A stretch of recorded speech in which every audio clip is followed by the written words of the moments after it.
Okay, this video is called Field Trip to Japan. I had a friend recently who spent 3 weeks in Japan.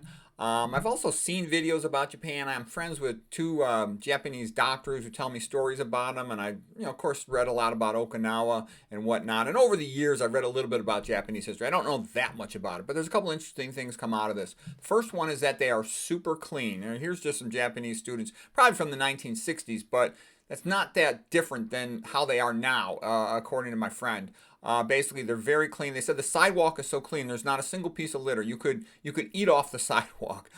They said the people are very clean. They have no tattoos, no body piercing. They dress much better than we do. She says the average American, like you'll see on TV or on the street, she said, compared to a Japanese, is kind of like a third world savage. Okay, that's a pretty big statement.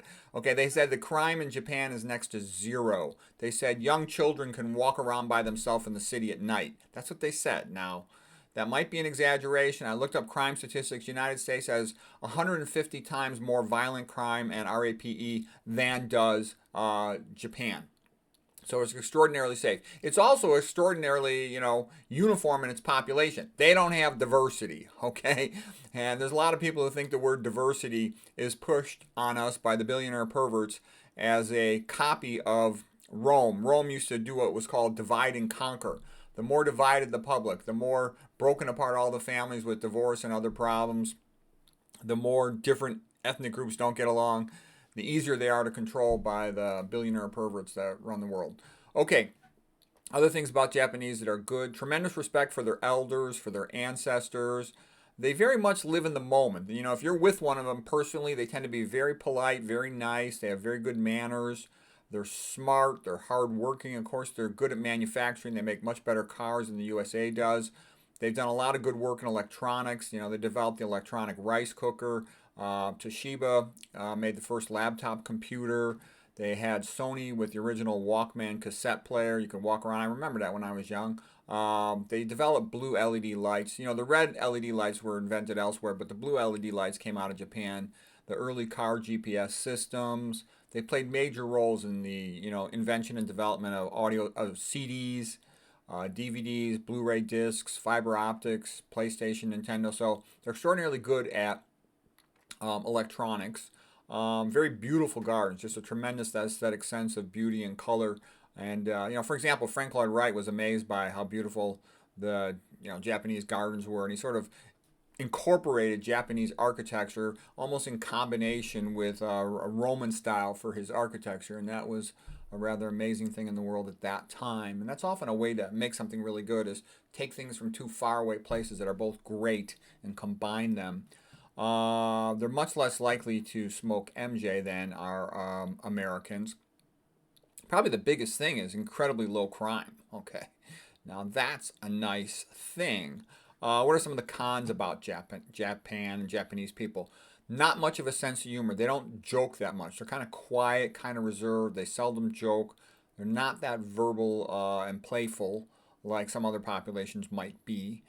They have a very much male-dominated patriarchy, and they don't like foreigners. And that's characteristic of a male-dominated patriarchy. Women tend to be more accepting of foreigners than men do. And so in a male-dominated society, they don't want foreigners there. And, on the other hand, look at what's happening to all the Western countries. You can't blame them, okay? They only allow tourists, or if they need a foreigner to do some type of job, they'll be allowed in the country, but you have to live there for 10 years before you can become a citizen. So Japanese has kept itself intact, unlike the Western countries are all being destroyed by open borders. The men do smoke a lot of cigarettes. They talk a lot. The women, in comparison, are relatively quiet. They're very respectful of the men. They actually often kind of like serve the men at dinner and that sort of thing. The religion, in my opinion, is weak. I respect the ancestor. They have tremendous respect for their ancestors. They used to have picnics, and I was reading about the Okinawans. They'd have picnics at the graveyards, out of respect for their ancestors. But a godless religion, here'll be my criticism of them. They don't produce much in art. I would actually say I'm not aware of any non-Christian culture that does much that I would consider impressive in art. Like you look up, great Japanese paintings. I'll show you a picture of a wave. This is something that a freshman in college could do in a drawing class. Okay, it's not. There really was very little impressive art. And I think that's characteristic. Christianity sort of propels a person to look beyond themselves, to see themselves as part of the whole battle for good and evil in the world, and to be transcendent. You know, we're created in the image of God. He's a creator, therefore we can be a creator and try to understand him and his creation and all that. And it just generates incredible art. So even though their gardens are magnificent, their painting is pretty weak. I didn't even see any sculpture. I don't know if they've done any significant work in sculpture. The architecture, in my opinion, is kind of simple, kind of boring. The country's a little poor compared to America in terms of, like, a lot of them don't even have cars. They ride bicycles. It's very overcrowded in a sense compared to America. They've only got 4% of the size of land as America, but they've got 125 million people. That means one third the population. Okay, so so they're very crowded into their country in comparison with Americans. So that's all that stuff about, America's population needs to be reduced, is very much exaggerated, as you can well imagine, for many reasons. The billionaire perverts want everything for themselves. Let's see. The ones who eat more oil and animal foods, they'll have more health problems. Most of them eat lots of rice and lots of vegetables, and they were relatively healthy, at least the spots where my friend was visiting and traveling. Let's see. Anything else interesting about them? But I think what happens is, if you don't have a Christian religion, basically you live for your family and yourself. And so, it's like, who cares about generating a work of art? Who cares about doing something, bigger for mankind? Electronics is very logical and amoral. Okay, but you start getting into art, architecture, painting, sculpture, all this stuff, and literature. Like, not much literature comes out of Japan. I don't quote any Japanese author that I could think of. And, maybe they did some good martial arts stuff, of course, as part of defending themselves and stuff. But yeah, not a lot of literary scholars, none of that kind of stuff. And, the Japanese doctors I know, they're both very smart, very nice, very competent. They're not jokers though. That's for sure. They're not playful in that sense. Let's see what else. But they're good guys. I like them. Okay, what else? Prediction.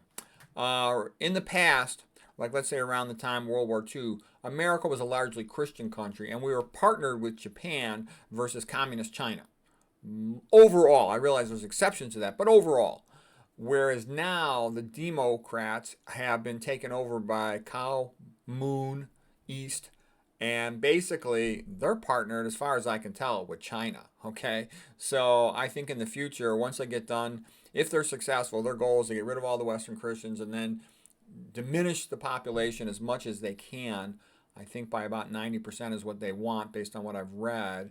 And then after that, if they haven't done so already, they're going to just conquer Taiwan and Japan, and they're going to enslave all those people. That's what seems to be coming. And let's just be honest and logical about it. Hopefully not. Hopefully freedom will continue in the world. I would like to stay free. I don't want to be a slave, or worse. But unfortunately, the billionaire perverts, man, they're so smart and they're so aggressive, and they keep gaining ground, and the sort of innocent regular people and the Christians, they keep losing ground because they're just ignoramuses and they don't understand what's happening.